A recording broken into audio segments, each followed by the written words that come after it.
কাল্লা ইন্নাল ইনসানা লা ইয়াতগা, মানুষের বদস্বভাব হচ্ছে, আল্লাহ সূরা আলাকে বলছেন যে সীমালঙ্ঘন করে ফেলে, বাড়াবাড়ি করে ফেলে, অন্যায় লিপ্ত হয়ে যায়, অপরাধে লিপ্ত হয়ে যায়। কখন? ইজা রা হুস্তাগনা, যখন, আর রা হুস্তাগনা, যখন দেখে যে সে অমুখাপেক্ষী, কোনো পরোয়া নেই, শরীরও ভালো আছে, টাকা পয়সাও আছে, আর নিরাপত্তা আছে, কোনো টেনশন নেই তার। কিন্তু এই তিনটি যদি কারো না থাকে, অথবা তিনটির দুটি না থাকে, তিনটির একটি না থাকে, মনে আছে আপনাদের তিনটি কি জিনিস?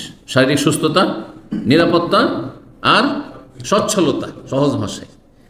এই তিনটির একটিতে যদি টান পড়ে, তখন মানুষ অনেক সময় মরে যাওয়াকে প্রাধান্য দেয়, যে মরে গেলে ভালো, আর ঋণের বোঝা নিয়ে চলতে পারি না, আত্মহত্যা করে ফেলছে।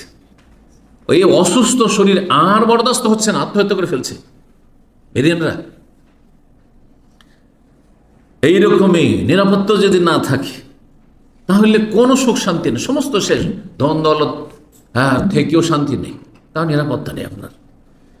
আল্লাহর এই বড় নিয়ামতগুলির কি শুকরিয়া আদায় করছেন।